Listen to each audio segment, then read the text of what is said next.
What's up, guys? So I would be remiss if I didn't address this upcoming Unite the Right rally that's happening in Washington, D.C. tomorrow.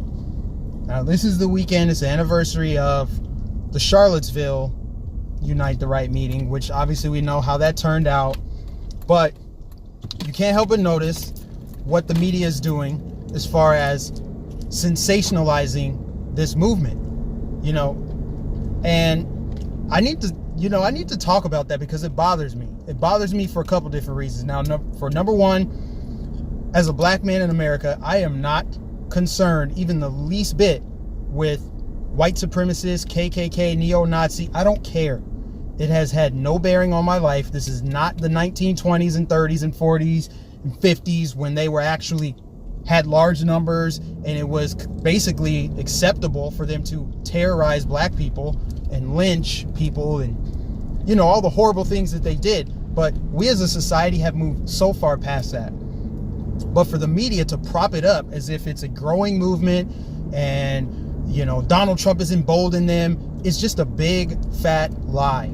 You mean to tell me we had a black president for 8 years and no white supremacist rallies, no KKK, none of that? You mean to tell me they weren't still holding meetings and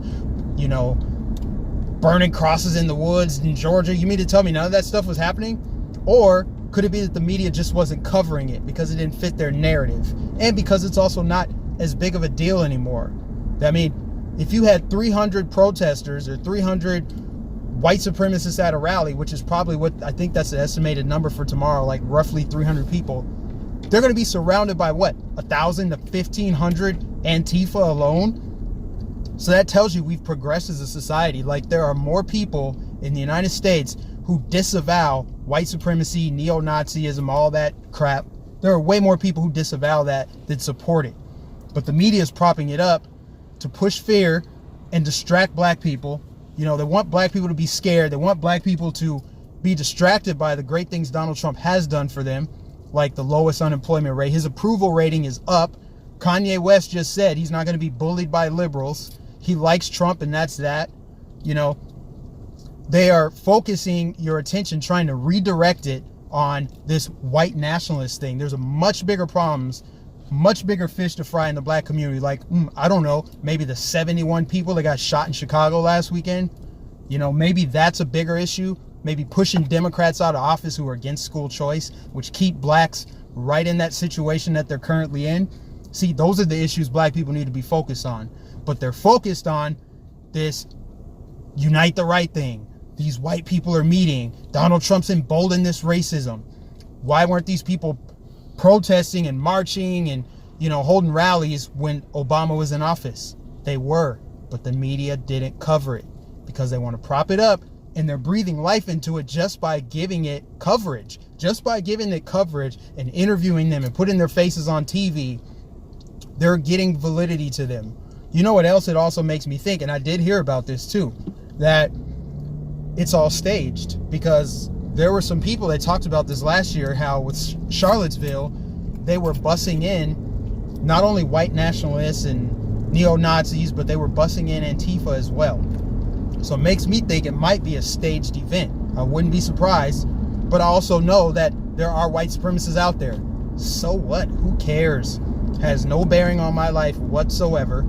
It's just another way to distract and obstruct and try to link it to Donald Trump. Like, to suggest that there's not a huge difference between Richard Spencer and Mike Pence, that's just ridiculous. I mean, it's already been proven that he doesn't agree with conservative policies. Like, conservative, Christian, right-wing policies and values have nothing to do with people who are burning crosses.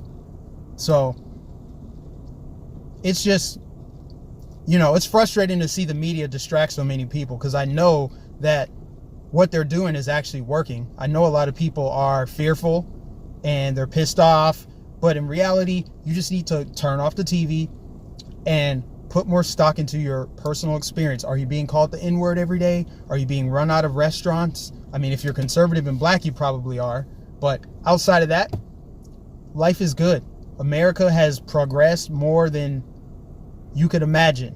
If you can just look around and realize we've had a black president for 8 years, And there are thousands upon thousands, I'm going to say millions of people who disavow white supremacy, white nationalists. It's a small group of people, like I said. And I mean, you got to figure their message is not spreading. The message is not spreading, but they're saying, "Oh, Donald Trump emboldened them." Like, why would they need to wait for Donald Trump or any white president to be emboldened to express their hate in public? That's stupid. That's stupid. It's a lie.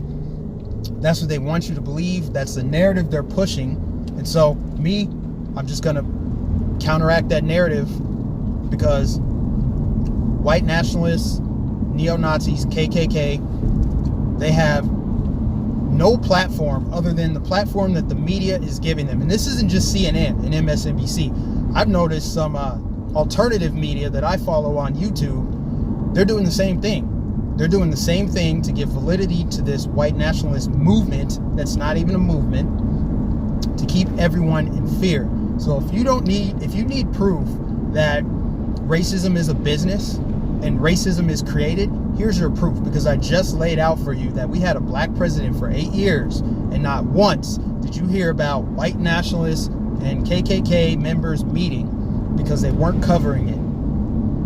But now that Donald Trump is president, they're trying to link it to him. He tweeted just today that he disavows hate and racism, regardless of who it's coming from, which is a smart move on his part, because it would be dishonest to suggest that only white people can be racist.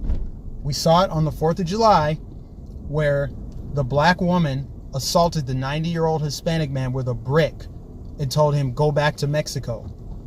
That's racist, guys. That's hate crime. But the media won't talk about that.